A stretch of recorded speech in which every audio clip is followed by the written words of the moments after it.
Hello friends, तो स्वागत है आज मेरे चैनल पे Rishabh Singh education tech. Please please please channel को सब्सक्राइब कीजिए और लाइक बटन दबाइए। हेलो दोस्तों, तो कैसे हैं आप लोग। तो शुरू करते हैं हम अपना आज का वीडियो। इसके पहले जो चैनल पे नए हैं वो चैनल को सब्सक्राइब कीजिए, वीडियो को लाइक कीजिए और शेयर कीजिए। ठीक है, तो आज शुरू करते हैं हम अपना आज का टॉपिक। आज का टॉपिक है ब्लास्ट फर्नेस। ठीक है, ब्लास्ट फर्नेस। अब ये ब्लास्ट फर्नेस क्या होता है और इसके ऊपर मतलब मेनली ये क्या किस फंक्शन में आता है, आज हम इसके बारे में बात करेंगे। और इसके अलावा जो दो टॉपिक जो आपने थंबनेल में देख लिए होंगे वो है मेरा फर्स्ट टॉपिक कैल्सिनेशन सीनेशन और सेकंड है रोस्टिंग। आज मैं इन दोनों के बारे में डिफरेंस बताऊंगा और इन दोनों का फंक्शन क्या है वो बताऊंगा। पहले तो आप जानते होंगे, अगर ब्लास्ट फर्नेस के बारे में नहीं जानते तो मैं बता दूं। ब्लास्ट फर्नेस हमारा फेरस जो आयन होता है उसको हमें प्योर फॉर्म में लाने के लिए हेल्प करता है। जैसे कि हम अभी उसे मतलब माइनिंग करके उसका ऑक्साइड फॉर्म में, जो आयन का मैं ऑक्साइड लिख देता हूँ यहाँ पे, आयन का ऑक्साइड में लिख देता हूँ। तो आयन का ऑक्साइड क्या है, आयन ऑक्साइड, आयन का ऑक्साइड अब हेमेटाइट लिख देते हैं, HEAMITITE, हेमेटाइट। तो वो क्या है, Fe2O3, Fe2O3 ये हमारा आयन का ऑक्साइड है, मेटल ऑक्साइड है आयन का। ठीक है, तो ये हमारा आयन का मेटल ऑक्साइड है। तो ये हमारा Fe2O3 मतलब ये हमारा ओर है, मेटल का ओर है। इसे अभी ये प्योर फॉर्म में नहीं है, तो इसे हमें पहले प्योर फॉर्म में लाना पड़ेगा और उसके लिए हम ब्लास्ट फर्नेस का यूज करते हैं। और ये कैल्सिनेशन और रोस्टिंग ये आयन और बाकी के मेटल्स को जो हमें प्योर फॉर्म में लाने में हेल्प करता है, ये वो दो प्रोसेसेस है। तो आज इन दोनों प्रोसेस के बारे में बात करेंगे। तो शुरू करते हैं वीडियो को। ठीक है, तो मैं पहला प्रोसेस ले लेता हूँ, कैल्सिनेशन। ठीक है, मैं स्टार्ट करके लिख देता हूँ कैल्सिनेशन। ठीक है, मैं इसका पहले डेफिनेशन लिख देता हूं। क्या है definition, calcination involves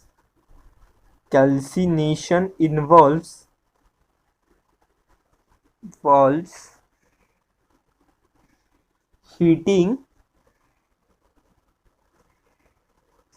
when the volatile matter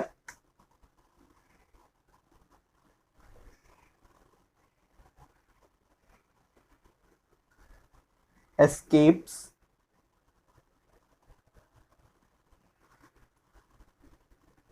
leaving behind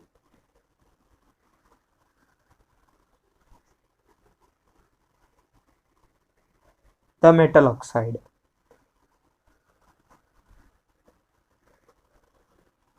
ठीक है, तो ये इसका डेफिनेशन है। ठीक है, अब मैं समझाता हूँ कैल्सिनेशन होता क्या है। और इसके आगे ये भी लिख लीजिए, ये डेफिनेशन में आया नहीं है पर ये लिख लीजिए, in absence of in absence of air और ऑक्सीजन। यही है बेसिक सा डिफरेंस। मतलब कि हमारा जो रोस्टिंग है वो हमारा एयर के या ऑक्सीजन के प्रेजेंस में होता है और कैल्सिनेशन नहीं होता है। मतलब calcination involves heating when a volatile matter escapes living behind the metal oxide in absence of air. अब मैं इसका एक रिएक्शन लिख के दिखाता हूँ तो वैसे आप समझ जाएंगे। जैसे मैं हेमेटाइट का और लिख देता हूँ, हेमेटाइट ही लिखता हूँ, Fe2O3 dot 2 moles of H2O। Heat करेंगे इसे हम इन एब्सेंस ऑफ एयर, तो हमारा क्या मिलेगा, Fe2O3। और जो वोलेटाइल कंपोनेंट है इसमें 2 मोल्स ऑफ H2O, वो हमें इवेपोरेटेड मिलेगा। ठीक है, ये इवेपोरेट हो जाएगा गैस के फॉर्म में। ये मतलब गैस के फॉर्म में इवेपोरेटेड हो जाएगा। तो ये हमारा वोलेटाइल कंपोनेंट H2O था इसमें। ठीक है, वो हमारा हीट करते ही इवेपोरेट हो गया और हमें डायरेक्ट मेटल का ओर मिल गया, वो ऐसे हो गया। ठीक है, मैं एक सेकेंड रिएक्शन भी लिख के दिखाता हूँ आपको। जिंक का ZnCO3 gives heating ZnO plus CO2। मतलब जिंक कार्बोनेट को हमने हीट किया तो हमें जिंक ऑक्साइड और CO2 गैस जो है वो हमारा इवेपोरेट हो गया। तो ये वोलेटाइल कंपोनेंट है। वोलेटाइल कंपोनेंट में आपका CO2 आ गया, H2O आ गया, ये सब हीट करते ही वो निकल जाते हैं और हमें जिंक उस चीज का ओर मिल जाता है। तो ये हो गया हमारा कैल्सिनेशन। कैल्सिनेशन बेसिकली, कैल्सिनेशन और रोस्टिंग का यही डिफरेंस है कि in absence of air, in presence of air. अब मैं रोस्टिंग का डेफिनेशन लिख देता हूं। रोस्टिंग पूरा कंपोनेंट्स, पूरा डेफिनेशन सेम है, ठीक है। Roasting involves heating when the volatile matter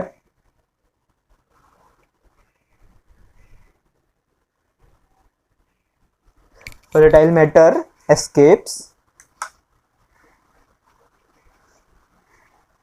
leaving behind metal oxide. पर ये मेटल ऑक्साइड अब यहाँ पे क्या होगा, यहाँ पे अगर हमें वॉलेटाइल कंपोनेंट नहीं दिया है, जैसे कि पहले मैं लिख देता हूं in presence of air, in presence of air, ठीक है, इन प्रेजेंस ऑफ एयर। अब इसमें मान लीजिए हमें अगर वोलेटाइल कंपोनेंट नहीं दिया है, जैसे कि हमें जिंक सल्फेट दे दिया है, ठीक है, और इसे हमें, तो फिर हम इसे ऑक्सीजन के प्रेजेंस में रिएक्शन करा के हमें जिंक ऑक्साइड मिल जाएगा और SO2 हमारा रिमूव हो जाएगा, जो कि सल्फर डाइऑक्साइड है, वो भी एक गैस है, वो भी वोलेटाइल फॉर्म में रिमूव हो जाएगा। तो ऐसे ही हम प्रेजेंस ऑफ एयर में अगर रिएक्शन करा रहे हैं तो वो रोस्टिंग हो जाएगा, और एब्सेंस ऑफ एयर में रिएक्शन करा रहे हैं तो वो हमारा कैल्सिनेशन हो जाएगा। यही है बेसिक सा डिफरेंस। मैं एक और रिएक्शन लिख देता हूं, गलीना। गलीना आपको पता होगा, जो कि लीड सल्फेट को बोलते हैं, गलीना। PbS को हम गलीना बोलते हैं, उसका कॉमन नेम है गलीना, ठीक है। प्लस ऑक्साइड के फॉर्म में अगर हम इसे हीट करते हैं तो Pb ऑक्साइड मिलेगा हमें, लीड ऑक्साइड, और SO2 हमारा रिमूव हो जाएगा। यही है रोस्टिंग और कैल्सिनेशन के बीच में का बेसिक सा डिफरेंस, ठीक है। अब आपने ये दोनों जान लिया, इसका यूज जान लिया। जैसे हेमेटाइट हमें दिया है, haematite Fe2O3 into dot 2H2O ये वाला दिया है, तो हमें Fe2O3 फॉर्म में मिल गया हेमेटाइट, ठीक है। ये कैल्सिनेशन करा दिया, हमें आयन मिल गया Fe2O3 फॉर्म में, ठीक है। अब हमें Fe2O3 फॉर्म से हमें आयन Fe फॉर्म में चाहिए, तो उसके लिए हमें ब्लास्ट फर्नेस का यूज आता है। तो मैं इस साइड में लिख देता हूं ब्लास्ट फर्नेस। अब हमारा यूज क्या है, ब्लास्ट फर्नेस, ठीक है। तो मैं ब्लास्ट फर्नेस ड्रॉ कर देता हूं, और ये आप डायग्राम भी देख लीजिए, मैंने ये देखो मैं दिखा रहा हूं डायग्राम, तो इसमें देख लीजिए, ये है ब्लास्ट फर्नेस का डायग्राम, ठीक है। मैं ड्रॉ भी कर देता हूं ब्लास्ट फर्नेस। तो आप देख सकते हैं मैंने ब्लास्ट फर्नेस का डायग्राम बना दिया है। ब्लास्ट फर्नेस है ये, जिधर ये ऊपर से हम क्या डालते हैं, हमारा ओर डालेंगे।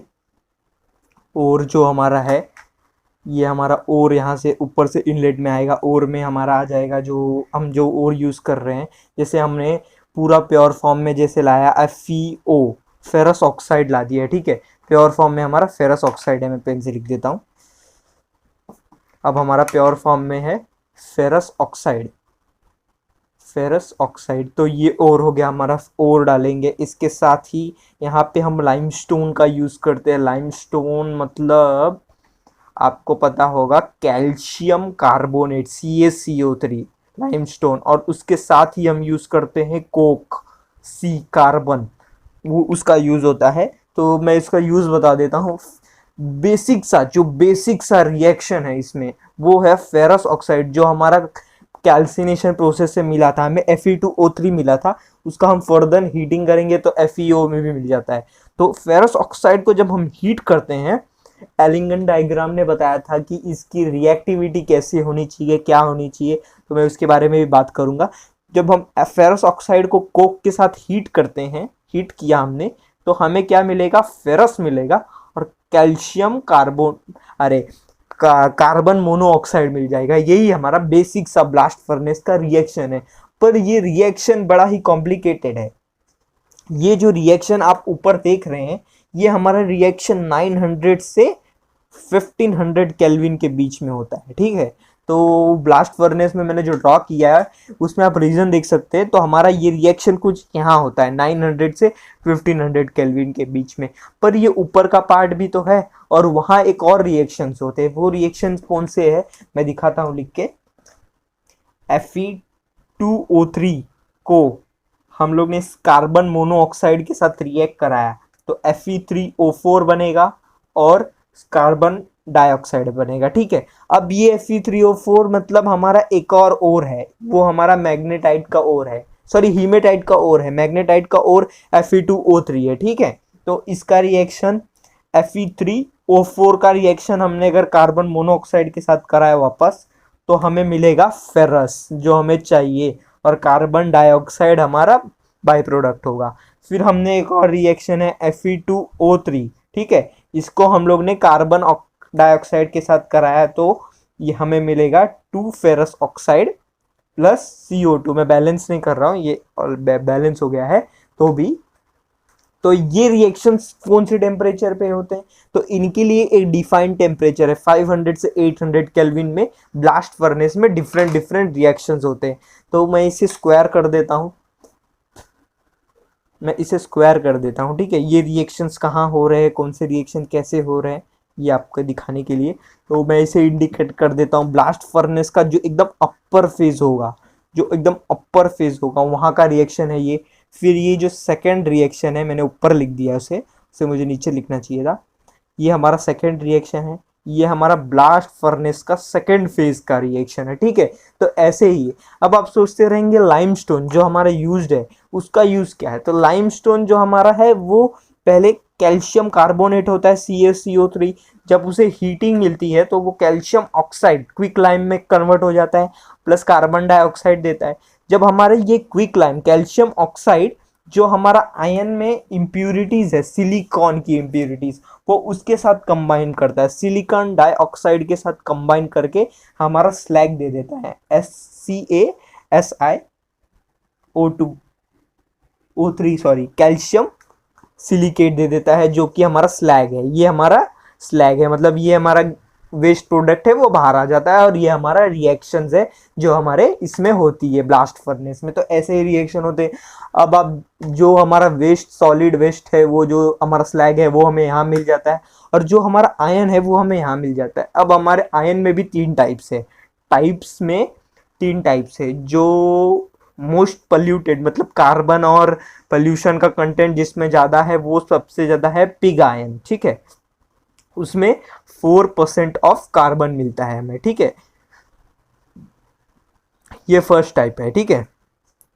सेकेंड टाइप ऑफ आयन जो हमें मिलता है वो है हमारा व्राउट आयन, WROUGHT व्राउट आयन, ठीक है। ये हमारा एकदम प्योर आयन है, सेकंड नहीं है, ये थर्ड है मेनली। और हमारा जो थर्ड टाइप है वो कास्ट आयन है।